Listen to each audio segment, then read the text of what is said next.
Dear students, my self Laxman Kumar. हम लोग units and measurement chapter के लास्ट पॉइंट के बारे में डिस्कस कर रहे थे। ऐसे बुक में तो स्टार्टिंग में है, एकदम स्टार्टिंग नहीं कह सकते, स्टार्टिंग में है, लेकिन इसका कोई लिंकिंग नहीं है, इसीलिए हम लोग इसको लास्ट में डिस्कस कर रहे हैं। देखो, पैरेलैक्स मेथड डिस्कस किए थे। कोई भी डिस्टेंट ऑब्जेक्ट है तो उसका डिस्टेंस टेलीस्कोप के हेल्प से कैसे पता कर सकते हैं, थ्योरेटिकल और डेरिवेशन हो गया था। आज हम लोग डिस्कस करेंगे उसका क्वेश्चन। करेक्ट है? चलो लिखो स्टूडेंट्स क्वेश्चन नंबर 1। करेक्ट है? लिखो,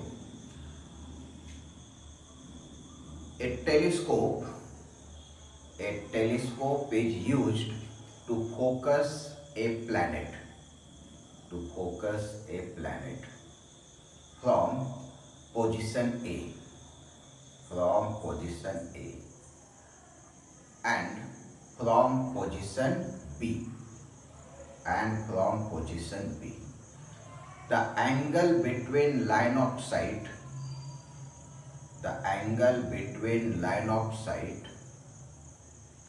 at two positions is 0.1 degree.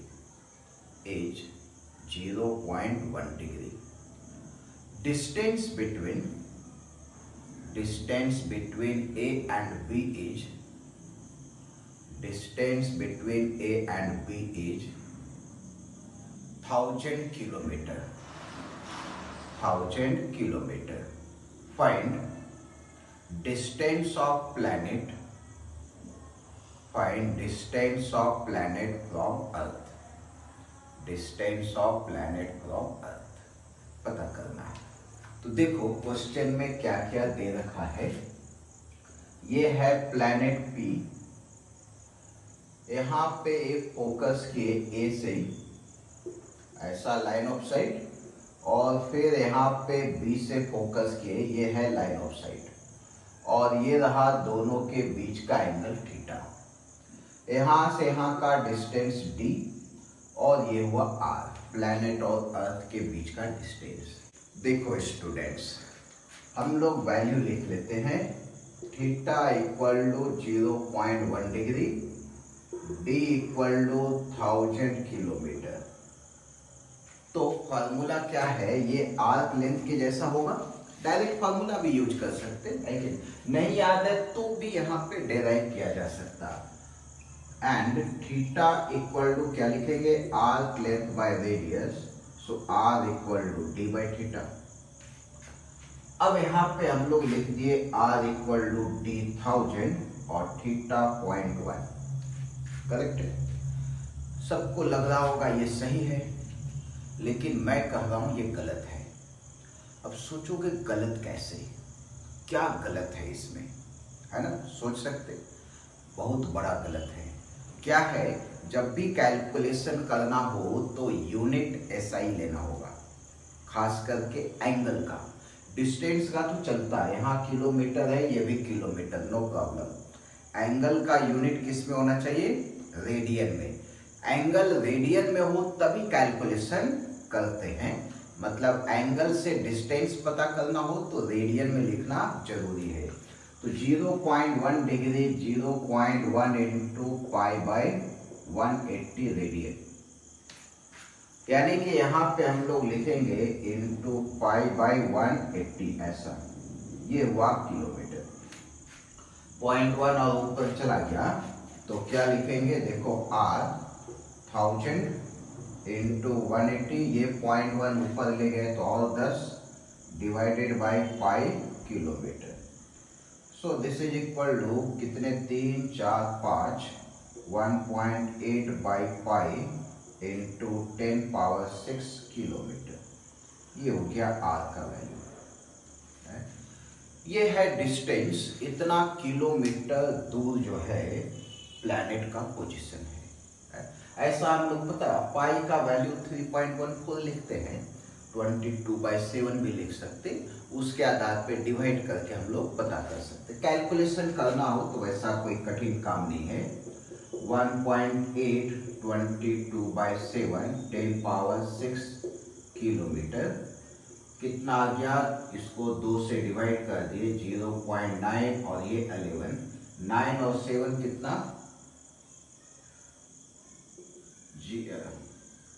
6.3/11 10⁻6 kilometre है, उसमें 10⁻3 लगा दो मीटर, 11 से डिवाइड कर दो 0.5, फिर कितने बच गए 8, तो 7 लगा दो, बस काफी है 10⁻9 metre.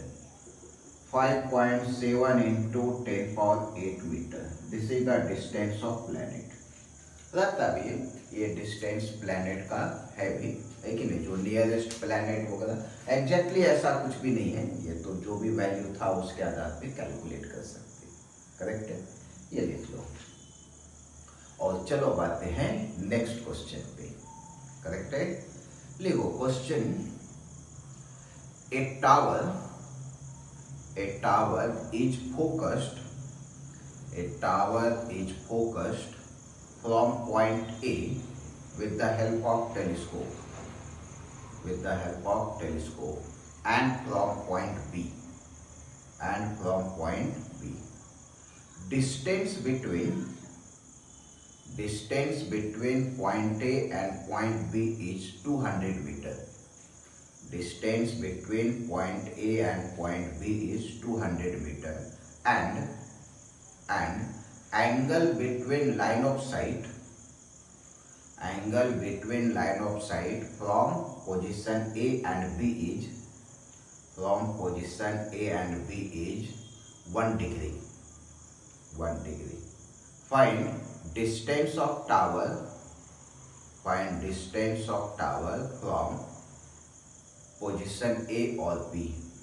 Distance of tower from position A or B. A से पता करो या B से, कैसा भी पता करो, है ना। तो देखो स्टूडेंट, इस बार का भी कैलकुलेशन यदि देखें हम लोग तो लगभग वही का वही चीज है, डायग्राम तो वही होगा, है कि नहीं, कुछ भी चेंजेज नहीं है। एंगल जो दे रखा है उसको फिर से हमें क्या करना होगा, रेडियन में बदलना होगा। इस बार इसका नाम टावर। थीटा कितना है 1 डिग्री है, मतलब π/180 रेडियन, ऐसा। डी कितना है, D is equal to 100 metre, correct है, डी कितना है 100 मीटर।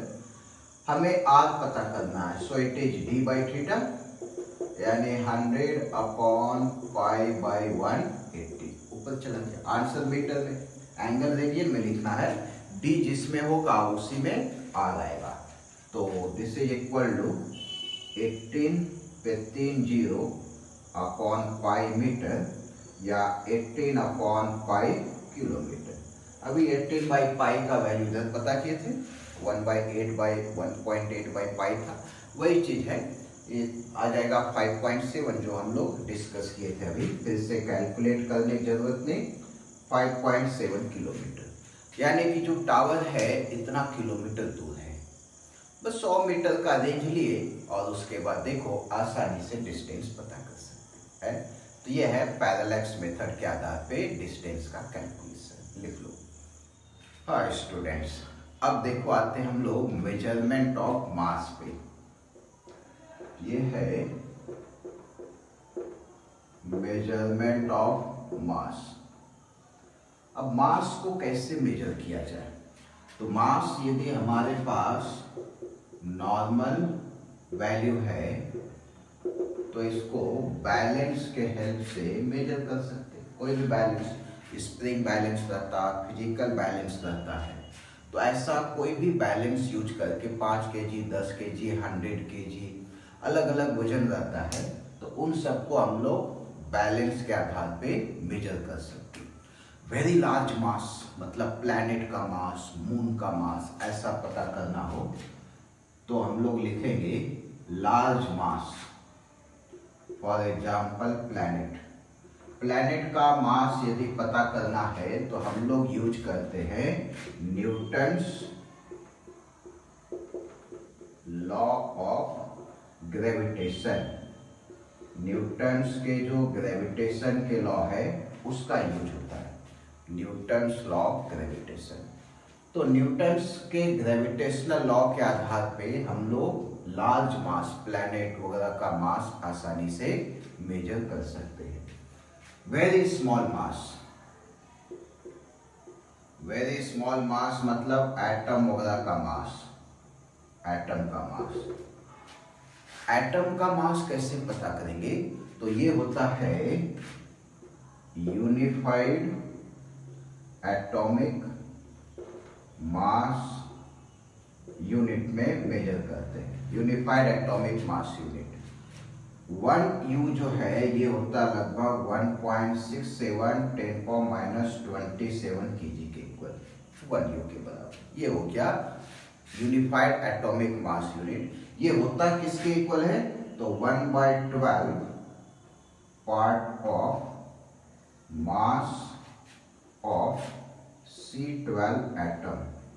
C12 एटम का जितना मास है उसको 12 से डिवाइड कर दे तो उसको हम लोग कहते हैं 1 यूनिफाइड एटॉमिक मास यूनिट। मतलब वो कितने के बराबर हो गया? 1 U के इक्वल हो गया। तो ये है मास का मेजरमेंट, करेक्ट है।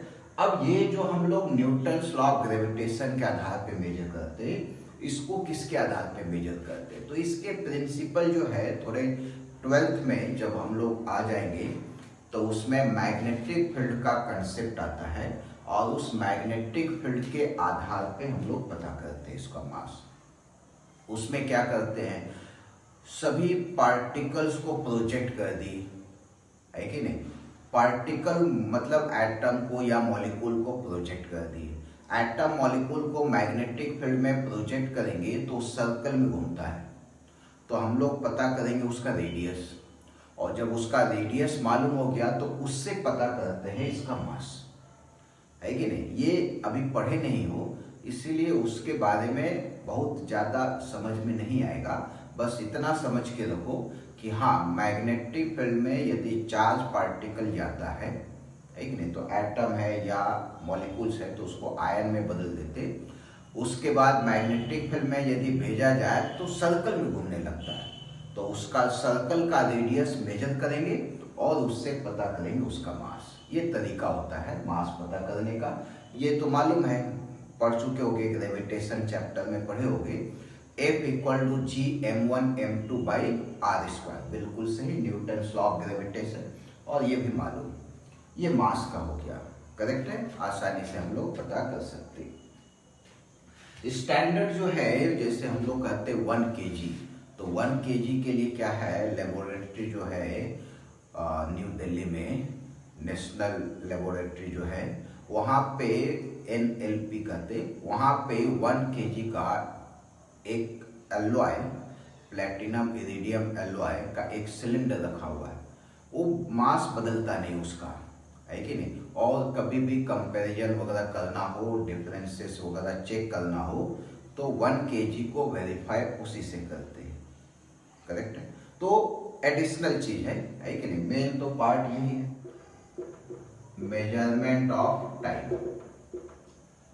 अब टाइम जो है, नॉर्मल टाइम यदि हमें मेजर करना हो तो हम लोग क्या यूज करते हैं? क्लॉक, है कि नहीं? क्लॉक के हेल्प से मेजर कर सकते हैं बहुत स्मॉल टाइम में। अब जैसे क्लॉक हम लोग जो यूज करते हैं उसमें 1 सेकेंड मेजर कर सकते हैं, 0.1 सेकेंड। डिजिटल क्लॉक है, डेसिमल में चल रहा तो भी मेजर कर सकते। 0.01 थोड़ा मुश्किल है, लेकिन उस तरह का यदि कोई डिजिटल क्लॉक वगैरह हो तो मेजर किया जा सकता। 0.001, इतना छोड़ो ना, 0.001 मतलब डेसिमल के बाद मतलब 3 डिजिट, यानी 10⁻³ हुआ। हम बात करते हैं 10⁻⁵ सेकेंड, माइक्रो सेकेंड मेजर करना। नैनो सेकेंड, नैनो समझते हैं ना, 10⁻⁹ इज नैनो, नैनो माइक्रो 10⁻⁶, 9 × 10⁻⁹ ऐसा मेजर करना हो तो क्लॉक काम करेगा, जो हम लोग यूज करते। हालांकि मेजर करते हैं उसको भी वही है कि नहीं। तो इस वेरी स्मॉल टाइम मेजर करना हो तो हम लोग यूज करते हैं एटॉमिक क्लॉक। एटॉमिक क्लॉक खास करके सीजियम एटम, CS एटम के आधार पे उसी से बना जाता। ये जो एटम है इसके वाइब्रेशन उसके वाइब्रेशन की जो फ्रीक्वेंसी है उसके आधार पे क्लॉक बना हुआ है।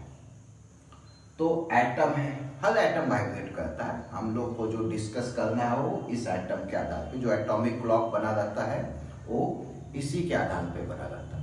तो इसके आधार पे जो एटम के वाइब्रेशन है उसके आधार पे बना हुआ है। और यदि हम लोग देखें इसके बारे में सोचें कि इसकी एक्यूरेसी, ये बहुत ज़्यादा एक्यूरेट होता है। अब इसकी एक्यूरेसी ऐसा सिंपल सा मान के चलो कि एक सेकेंड यदि टाइम मेजर कर रहे तो उसमें 10⁻⁻12 सेकेंड का एरर आ सकता है। एरर तो हर एक बात है ना, एरर पढ़े भी हम लोग। 1 सेकेंड का मेजरमेंट लेना हो तो उसमें प्लस माइनस इतना रहेगा। जैसे मीटर स्केल यूज करते हैं तो उसमें कोई भी लेंथ मेजर करना हो, कितना भी लेंथ मेजर करो, एरर कितना आएगा, ±1 मिलीमीटर का। 1 मिलीमीटर उसका लिस्ट काउंट है, तो इसका लिस्ट काउंट इतना है। ये ऐसे नहीं समझ में आएगा, इसको हम लोग ऐसा कर सकते कि इसका एरर जो है, error equal to 1 microsecond in 1 year. एक साल में 1 माइक्रोसेकेंड का हो गया, या ऐसा समझो और भी इसको एक्सप्लेन करके लिखे तो 1 सेकेंड का एरर है इन 10 पावर 6। 10 पावर 6 समझते, 10 लाख ईयर, 10 लाख साल जो है, 10 लाख साल में 1 सेकेंड का एरर है। कुछ है क्या? कुछ भी नहीं। अब 10 लाख कौन साल के बारे में सोच सकता? आदमी 80 साल जी ले तो बहुत है कि नहीं। 100 साल का लाइफ स्पैन रहता, उसमें 10 लाख साल में 1 सेकेंड का एरर, हाई एक्यूरेसी का है ये एटॉमिक क्लॉक, करेक्ट। तो इस तरह से लो टाइम मेजर करना हो तो क्लॉक, ये वेरी नॉर्मल टाइम मेजर करना हो तो क्लॉक, वेरी स्मॉल टाइम है तो atomic clock, large time measure करना हो, लार्ज टाइम, तो लार्ज टाइम हम लोग किसका, रिवॉल्यूशन ऑफ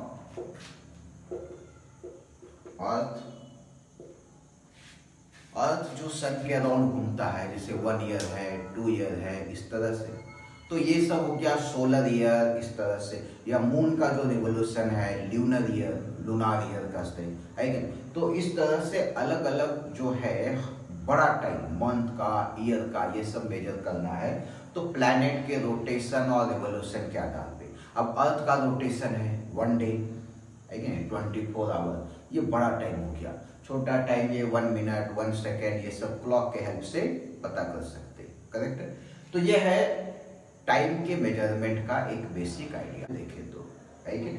तो ये है हमारा जो भी डिस्कशंस वगैरह रहा आज, ये यूनिट एंड मेजरमेंट का लास्ट पॉइंट था, उसको हम लोगों ने डिस्कस कर लिया। तो देखो, यूनिट्स एंड मेजरमेंट चैप्टर में सबसे पहले हम लोग यूनिट्स के फिजिकल क्वांटिटी के बारे में पढ़े, फिर पढ़े हम लोग यूनिट्स के बारे में। यूनिट्स और डायमेंशन सेम था इसलिए डायमेंशन को पहले ले लिए। डायमेंशन खत्म होने के बाद सिग्निफिकेंट फिगर, इंडस्ट्रियल यूज वगैरह के आधार पे आए। फिर उसमें इंडस्ट्रियल यूज में क्या क्या एरर आ सकते, उसके एरर के बारे में आए। और एरर के बाद फिर ये मेजरमेंट ऑफ लेंथ, मास और टाइम किस तरह से कर सकते और क्या क्या रहता है उसका डिस्कशन, और ये एक कंक्लूजन फैक्ट, करेक्ट है। तो ये हो गया यूनिट्स एंड मेजरमेंट। बाकी अब इसके बाद जो हम लोग डिस्कस करेंगे वो नए चैप्टर्स की शुरुआत करेंगे, है कि नहीं। इसको अच्छे से रिवाइज कर लो, अच्छे से पढ़ लो, और कोई भी डाउट्स वगैरह है तो बेहिचक पूछते जाओ, करेक्ट है। Okay, bye.